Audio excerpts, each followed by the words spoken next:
എന്തുകൊണ്ടാണ് സ്വർഗത്തിന്റെ വീടുകളെ സംബന്ധിച്ച് പറഞ്ഞപ്പോ സ്വർഗത്തിന്റെ വീടുകൾ മുഴുവനും ഒരുപോലെ ലാ യസ്മഊന ഫീഹാ ലഗ്വൻ വലാ തഅ്സീമാ ഇല്ലാ ഖീലൻ സലാമൻ സലാമാ.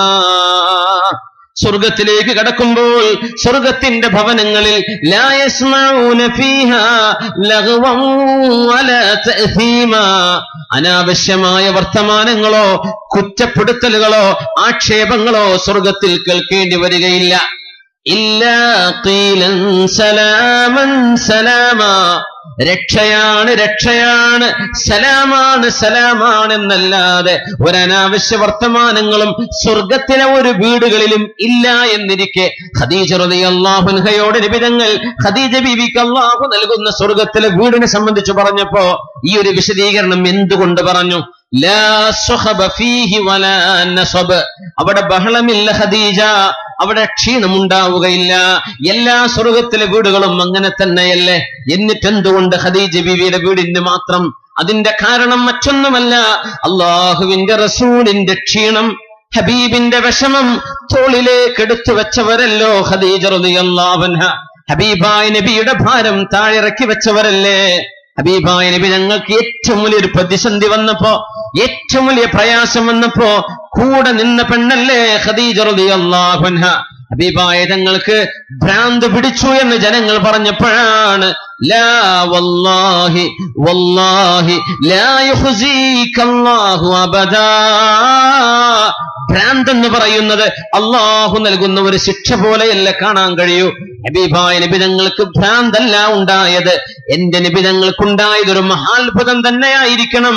കാരണം അള്ളാഹുവിനെ ഇഷ്ടപ്പെടുകയും ഒരു സൃഷ്ടാവ് ഉണ്ടെന്ന് വിശ്വസിക്കുകയും എന്നാൽ അതിന്റെ വിശദീകരണങ്ങൾ എന്താണെന്നറിയാത്ത സമയത്ത് നബുവത്തിന്റെ മുമ്പ് ഹബീബായ നബിതങ്ങൾ ചെയ്ത എല്ലാ സൽക്കർമ്മങ്ങളും ഇന്നക ലതസിലുർ റഹിം, നിങ്ങൾ കുടുംബബന്ധം പുലർത്തുന്നവരല്ലയോ നബിയേ, വതുഈനുൽ മൽഹൂഫ് വതഹ്മിലുൽ കല്ല, ഭാരം ചുമക്കുന്നവരല്ലേ, പാവപ്പെട്ടവരെ സഹായിക്കുന്നവരല്ലേ, അങ്ങനത്തെ നിങ്ങളെ അള്ളാഹു കൈവടിയില്ല നബിയേ എന്ന് ഹബീബിന്റെ ഭാരം ഇറക്കി വെച്ചു കൊടുത്തതിന്റെ പേരിൽ, നബി തങ്ങളുടെ ക്ഷീണം ഇറക്കി വെച്ചതിന്റെ പേരിൽ ഖദീജ ബീവി നിങ്ങൾക്ക് ലഭിക്കുന്ന സ്വർഗത്തിൽ ക്ഷീണമില്ല.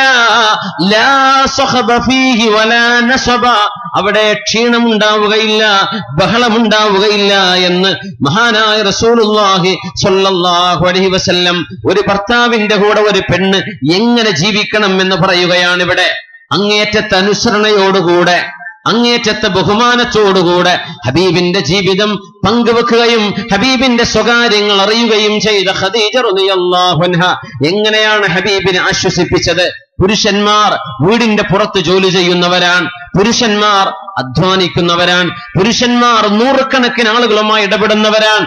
ദിനേന അവർ കേൾക്കുന്നത്, ഇടപെടുന്നത്, അവരുടെ പെരുമാറ്റങ്ങളിൽ, ജോലിയിൽ, നാട്ടുകാരിൽ, കൂട്ടുകാരിൽ ഒക്കെ എത്രയോ പ്രഷറിന്റെ ഇടയിലാണ് ഒരു പുരുഷൻ ജീവിക്കുന്നത്. ഒരു പെണ്ണിനോട് പുറത്തിറങ്ങി ജോലി ചെയ്യാൻ അള്ളാഹു നിർബന്ധിച്ചിട്ടുണ്ടോ? ഇല്ലല്ലോ. ഒരു പെണ്ണിനോട് അധ്വാനിക്കാൻ പോവാൻ അള്ളാഹു പറഞ്ഞോ? ഇല്ല. റബ്ബ് തആല നിർബന്ധമാക്കുകയോ അവരോട് ആവശ്യപ്പെടുകയോ ചെയ്തിട്ടില്ല. എന്നാൽ പുരുഷനോട് അള്ളാഹു ആവശ്യപ്പെട്ടു, നീ ജോലി ചെയ്തേ പറ്റൂ, നീ അത് ചെയ്തേ പറ്റൂ, അധ്വാനിച്ചേ പറ്റൂ. അധ്വാനം കഴിഞ്ഞ് വീട്ടിലേക്ക് കടന്നു വരുമ്പോ വീടിന്റെ ഉള്ളിൽ സമാധാനം നൽകേണ്ടവളാണ് ഭാര്യ. ആ സമാധാനത്തിന്റെ തണലിലാണ് ഒരു പുരുഷന് തന്റെ പ്രവർത്തനങ്ങളെ മുന്നോട്ട് കൊണ്ടുപോവാൻ കഴിയുന്നത്. ഖദീജ റളിയല്ലാഹു അൻഹ ആ രീതിയിൽ ഹബീബിനെ സംരക്ഷിച്ചത് കൊണ്ടാണത്രേ ലാ സുഖബ ഫീഹി വലാ നസബ എന്ന് ഖദീജ ബീവിയുടെ വീടിനെ പറ്റി മാത്രം, അവിടെ നിങ്ങൾക്ക് ക്ഷീണമില്ല ബീവി, അവിടെ നിങ്ങൾക്ക് പ്രയാസങ്ങൾ ഉണ്ടാകില്ല എന്ന് സ്വർഗത്തിന്റെ വീടുകളെ സംബന്ധിച്ച് ഖദീജ ബീവിക്ക് പ്രത്യേകമായി അള്ളാഹു നൽകുന്ന വീടിനെ സംബന്ധിച്ച് പറഞ്ഞപ്പോ റസൂലുള്ളാഹി സല്ലല്ലാഹു അലൈഹി വസല്ലം റാബിഅ ബിൻതു ഇസ്മാഈൽ അശ്ശാമിയ, റൈഹാനത്തു ഷാം എന്നാണ് ഈ മഹദി അറിയപ്പെടുക. ഷാമിന്റെ റൈഹാന പുഷ്പം എന്നറിയപ്പെടുന്ന റാബിഅ ബിൻതു ഇസ്മാഈൽ റളിയല്ലാഹു അൻഹ, അവർ ഏതെങ്കിലും ഒരു കറിയോ ഭക്ഷണമോ പാകം ചെയ്താൽ സ്വന്തം ഭർത്താവിന്റെ മുമ്പിൽ കൊണ്ടുവന്ന് പറയും, കുൽഹു യാ സയ്യിദി, എന്റെ നേതാവേ തിന്നോളൂ, കുൽഹു യാ സയ്യിദി ഫവല്ലാഹ്, അല്ലാഹുവിനെ തന്നെയാണ് സത്യം, മാ നദ്ജ ഇല്ലാ ബിത്തസ്ബീഹ്, ആ ഭക്ഷണം പാകമാകുന്നത് വരേക്കും ഞാൻ തസ്ബീഹ് ചൊല്ലിക്കൊണ്ടിരിക്കുകയായിരുന്നു. അതുകൊണ്ട് തസ്ബീഹിൽ പാകമായ ഭക്ഷണമാണിത്, ധൈര്യമായി കഴിച്ചോളൂ. പാട്ട് കേട്ടുകൊണ്ടല്ല, സിനിമ കണ്ടുകൊണ്ടല്ല, മറ്റേതെങ്കിലും അനാവശ്യങ്ങൾ കേട്ടുകൊണ്ടോ പറഞ്ഞുകൊണ്ടോ അല്ല സഹോദരി. ഈ റാബിഅ ബിൻത് ഇസ്മാഈൽ അശ്ശാമിയ്യ റളിയല്ലാഹു അൻഹ അടുക്കള ജോലി ചെയ്തത് തസ്ബീഹിലായിരുന്നു, അള്ളാഹുവിന്റെ സ്മരണയിലായിരുന്നു. ഈ ഭക്ഷണം കഴിച്ചോളൂ, ഇത് പാകമാകുമ്പോഴേക്കും 100 കണക്കിന് തസ്ബീഹുകൾ ഞാൻ ചൊല്ലിക്കഴിഞ്ഞിട്ടുണ്ട്. അതുകൊണ്ട് കുൽഹു യാ സയ്യിദി, എന്റെ നേതാവേ നിങ്ങൾ കഴിച്ചോളൂ. അങ്ങനെയാണ് മുസ്ലിമച്ചുകളായ പെണ്ണുങ്ങൾ ഭാര്യമാരെ വിളിക്കാൻ ശീലിച്ചത്. എടാ പോടാ എന്ന പ്രയോഗമല്ല എന്ന് മനസ്സിലാക്കി.